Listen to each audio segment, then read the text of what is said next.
बिस्मिल्लाहिर्रहमानिर्रहीम। आज की हमारी आखिरी video chapter number 1 ninth class के जो कंप्यूटर्स है इसकी ये वीडियो है और ये है introduction to the computer programming. ये जो कंप्यूटर प्रोग्रामिंग है उस ये क्या होती है और इसमें क्या क्या टर्म्स टर्मिनोलॉजी यूज़ हुई। ये जस्ट एक इंट्रोडक्शन होगा। वैसे तो प्रोग्रामिंग जो है वो एक बहुत बड़ी फील्ड है। आपको पता है कि सारे जो सॉफ्टवेयर वगैरह बनते हैं वो इसी प्रोग्रामिंग की बेस पर ही कोडिंग होती है और कोडिंग की कोडिंग भी नहीं, उससे पहले पूरा एक यानी एक सिस्टम डेवलपमेंट लाइफ साइकिल जैसे पढ़ाया जाता है ना। तो सॉफ्टवेयर डिजाइन करने के लिए पहले एक पूरा प्रोसीजर एक पूरा एक एल्गोरिदम है, उसको फॉलो किया जाता है स्टेप बाय स्टेप। और पूरी टीम होती है, कोई एक बंदा करने वाला नहीं। कोडिंग भी कर रहा है तो वो कोडिंग के ऊपर भी कोई एक बंदा नहीं है, कोडिंग के ऊपर भी बहुत सारे लोग जो है वो उसके ऊपर काम कर रहे हैं।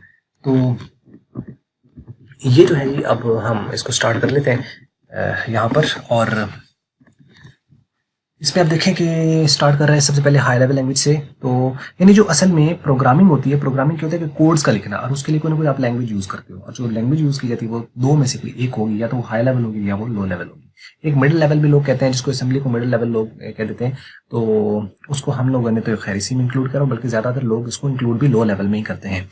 तो high level language language which is close to human language is known as high level language। यानी जो इंसानी जुबान के करीब है, यानी इसको इंसान आसानी से समझ सकते हैं। High level language high level language is programmer friendly language. यानी ये प्रोग्रामर फ्रेंडली होती है।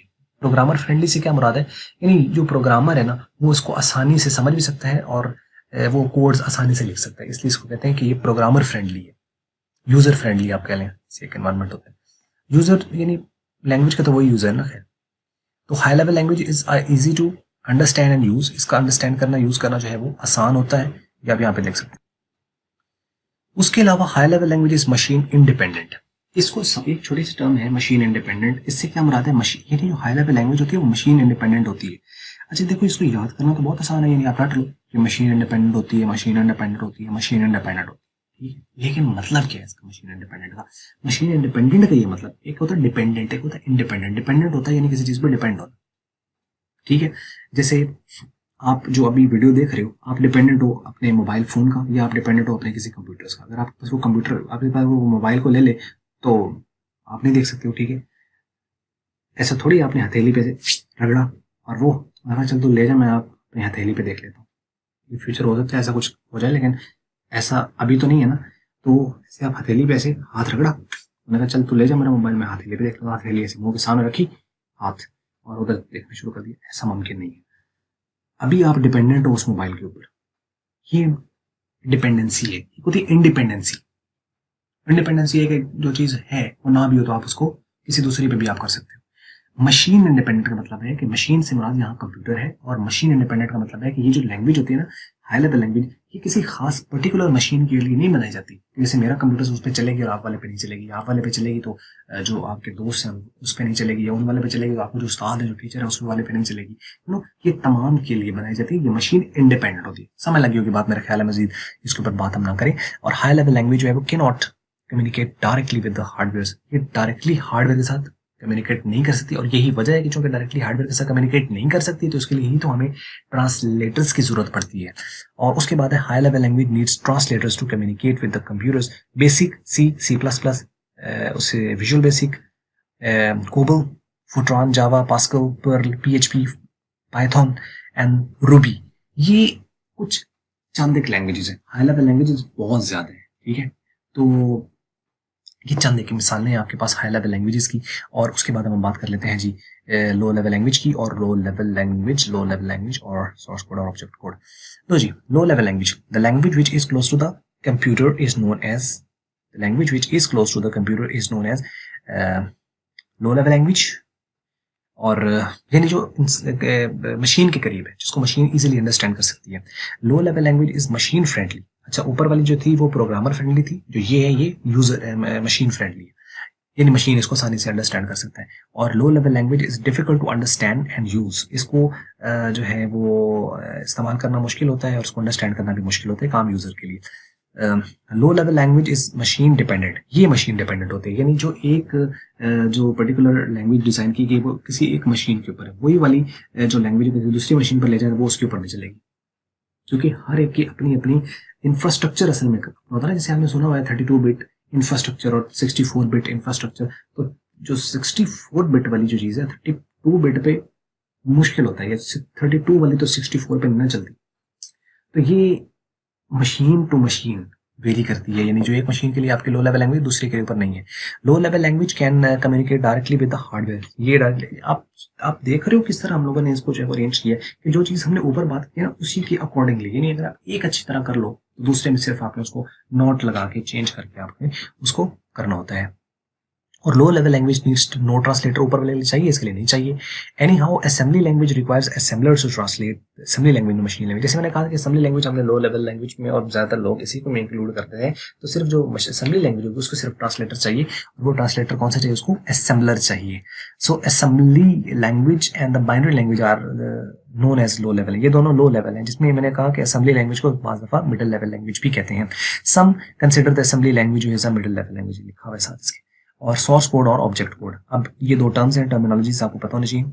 Source code, code in high level language is called source code. High level language में आपने कोडिंग करता है ना इंसान, प्रोग्रामिंग लिखते हैं, तो प्रोग्रामिंग लिखते वक्त जो कोड आपने हाई लेवल लैंग्वेज में लिखा होता है उसी कोड को हम कहते हैं सोर्स कोड।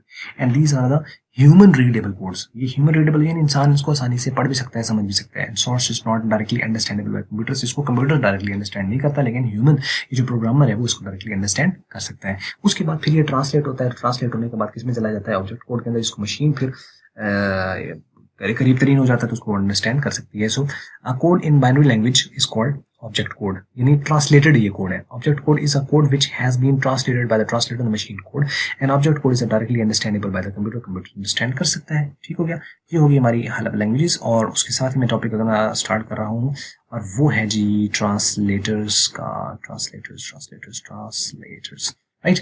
तो जी language translators, computers can only understand the binary language, that is 0 and 1.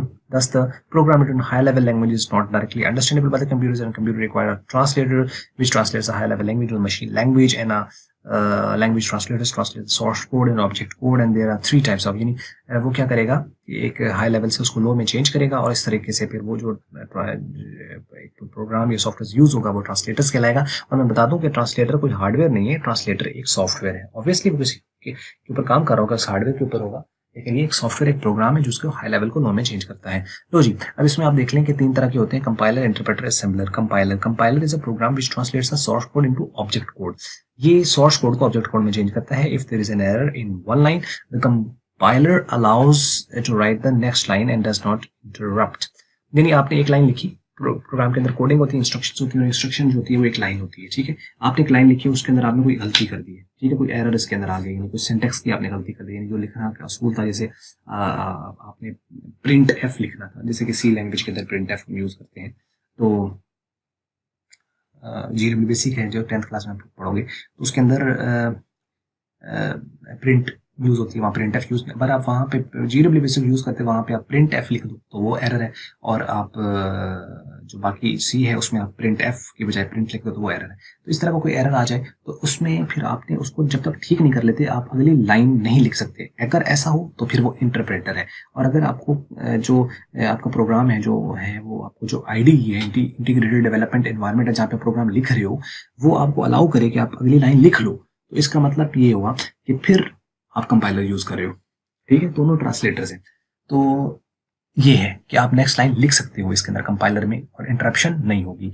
गलती होने के बावजूद भी आप लिख सकते हो। जब आप लिख लोगे तो फिर उसके बाद फिर आप ट्रांसलेशन करोगे, और वो फिर ट्रांसलेट आपका हाई लेवल से लो में ट्रांसलेट होगा। अगर उसमें एरर्स होंगे तो एरर पकड़े जाएंगे, फिर एरर की डीबगिंग करनी पड़ेगी। डीबगिंग होगा मतलब कि आपने एरर्स को वहां से फाइंड करना है और रिमूव करना है। कुछ एरर्स कंप्यूटर खुद फाइंड करता है, कुछ वो फाइंड नहीं करता। जैसे कि लॉजिकल एरर्स होते हैं तो वो आपका रिजल्ट आ जाता है, रन टाइम एरर्स होते हैं वो पकड़े जाते हैं, या सिंटेक्स एरर होता है वो पॉइंट पे आ जाते हैं, और ये है सारे।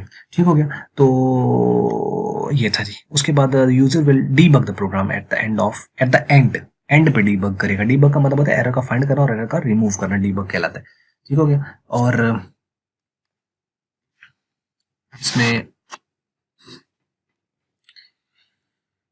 डीबगिंग, ये नहीं डीबग समझ लग गया कि ये डीबग क्या होता है, कि यानी एरर का फाइंड करना और एरर का वहां से रिमूव करना।